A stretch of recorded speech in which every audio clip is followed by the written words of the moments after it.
Terima kasih atas 1000 subscribernya. Oke, kita akan bercerita ya bagaimana untuk mendapatkan ini. Yuk cekidot. Awal mula channel ini berdiri dulu berdasarkan hanya keisengan ya. Dulu saya buat channelnya itu bukan wedding hemat ya. Dulunya itu adalah wedding hemat TV. Saya buat channelnya, belum kepikir sih mau buat konten seperti apa. Dulu saya pikir ya, saya bikin channel YouTube, saya buat nama YouTube-nya itu Wedding Hemat TV. Dan awal-awal saya upload konten, itu kontennya itu bertema teknologi ya. Ini saya taruh di sini. Konten yang pertama saya review itu adalah konten review Smartbox TV Android. Habis itu saya review main PUBG. Habis itu juga saya nge-review handphone juga. Dan 3 atau 2 konten waktu itu saya upload. Saya sempat vakum beberapa bulan. Dan akhirnya itu dalam jangka dari 2 video yang saya upload itu view-nya meningkat. Dari situlah saya mulai berpikir, oh ada prospeknya ya kalau saya upload konten. Akhirnya bulan berikutnya lagi saya 2 bulan vakum, akhirnya saya upload video tentang wedding ya, tentang pernikahan. Kenapa saya upload konten tentang wedding? Berhubung saya kerja di wedding, akhirnya saya upload tentang pernikahan, tentang kerjaan saya sambil promosi.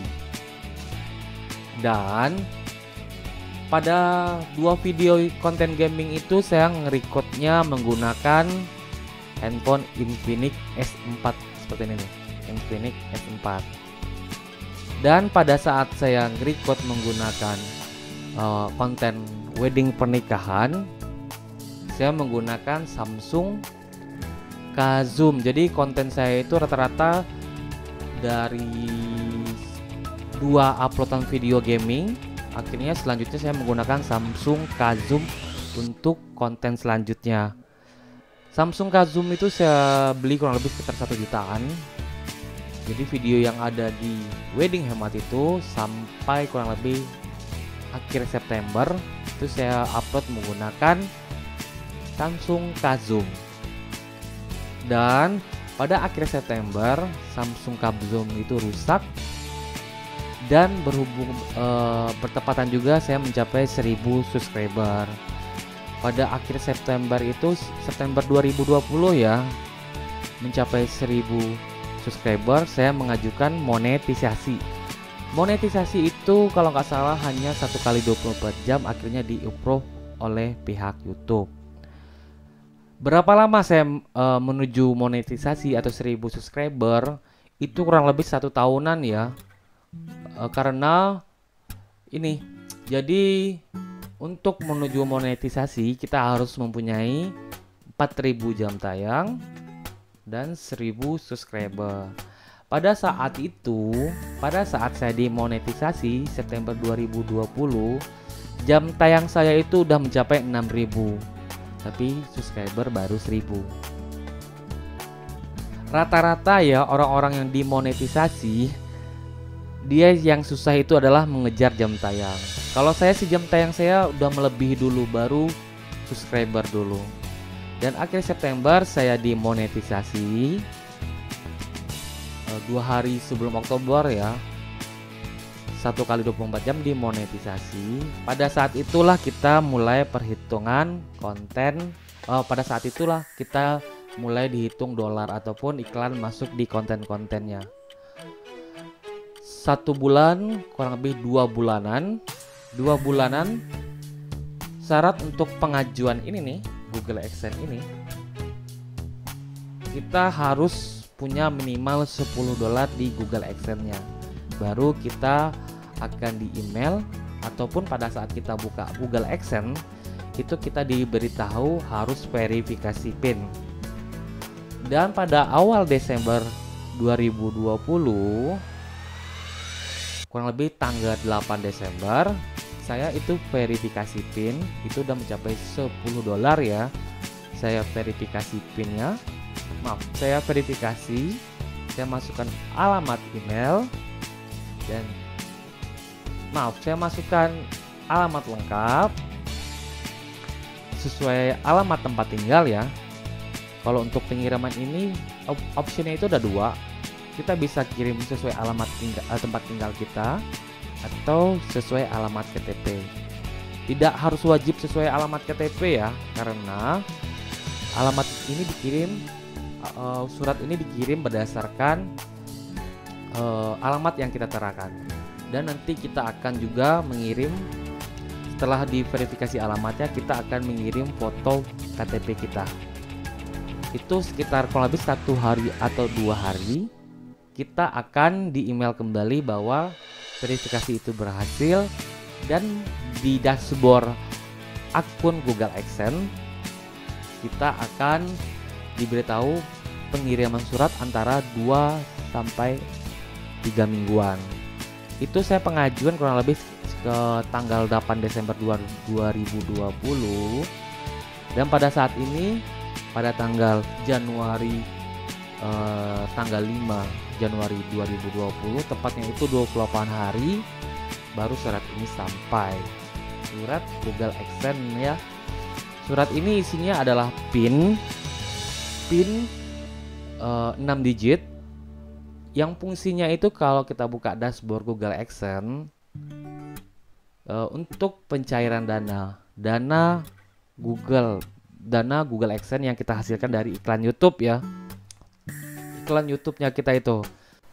Dan dana itu baru bisa ditarik pada saat mencapai $100 ya.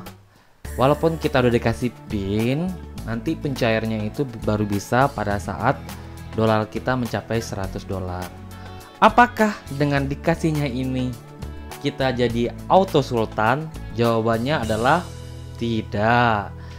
Untuk mendapatkan ini berarti kita harus mencapai $10.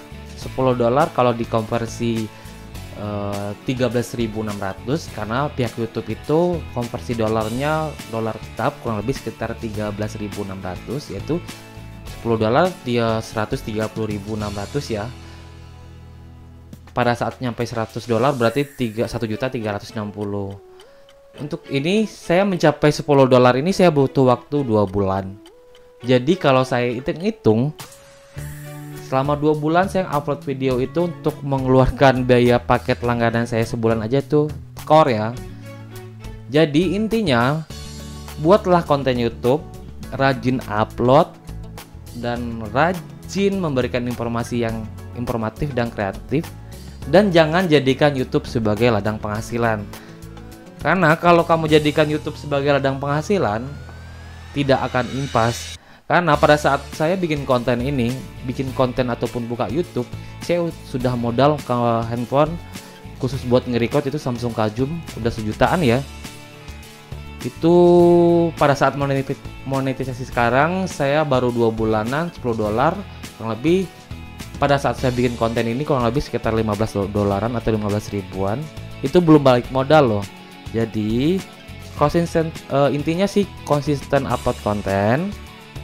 Jangan jadikan YouTube sebagai ladang penghasilan, jadikan YouTube sebagai hobimu, dan buatlah konten kreatif dan konsisten upload konten. Karena kalau kalian stuck ataupun jarang upload konten, berarti view kalian nggak bakal naik. Karena dolar itu dihitung dari view, tontonan orang, bukan dari subscriber. Intinya menurut saya seperti itu ya. Karena walaupun subscriber kalian banyak, nyampe 200 ataupun 200.000, ataupun maaf buat pemula itu 5.000 ataupun 10.000, kalau view kalian tidak ada, itu dolarnya tidak bakal akan naik. Karena kenapa? Pada saat orang nonton ataupun hitungannya view, nongol iklan, itulah baru masuk penghasilannya. Jadi sekali lagi saya ucapkan kepada para subscriber saya yang telah mendukung channel ini. Selanjutnya mungkin saya akan nge-review tentang produk teknologi juga, karena awalnya itu yang saya review adalah tentang produk yang berhubungan dengan teknologi. Dan jangan lupa di subscribe ya, biar kita saling mendukung buat YouTuber pemula. Dan kepada subscriber saya ucapkan banyak terima kasih, dan jangan bosan-bosannya menonton konten saya ya. Yang pastinya saya akan tetap konten awal saya yang membesarkan nama saya yang berhubungan dengan wedding. Untuk wedding selanjutnya mungkin saya akan nge-review yang untuk beberapa bulan terakhir ini saya sering nge-review tentang aula-aula pernikahan yang ada di Jabodetabek. Nanti yang berhubungan dengan pernikahan bakal saya review, ataupun tentang souvenir. Nanti kalau ada yang berhubungan dengan souvenir yang mau saya review itu free kok, kasihlah souvenir ke saya. Nanti saya terakan nomor penjualnya. Saya akan review souvenirnya. Intinya berhubungan dengan pernikahan, ataupun yang mau ngasih undangan ke saya biar saya review, nanti saya masukin ke YouTube. Ataupun yang mau ngasih cincin pernikahan, ya mungkin ya orang ngasih cincin pernikahan, atau yang intinya berhubungan dengan wedding pernikahan, saya akan tetap review kok.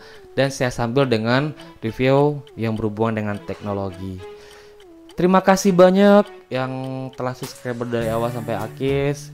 Dan saya hanya bisa mengucapkan banyak terima kasih. Kalau bukan dukungan dari Anda para subscriber saya tidak akan mendapatkan ini. Ini merupakan titik awal dari kita berjuang, bukan merupakan akhirnya ya. Ini merupakan titik awal kita disuruh berjuang oleh YouTube, rajin upload konten dan cari view. Salam untuk para subscriber semua, selamat berjuang ya.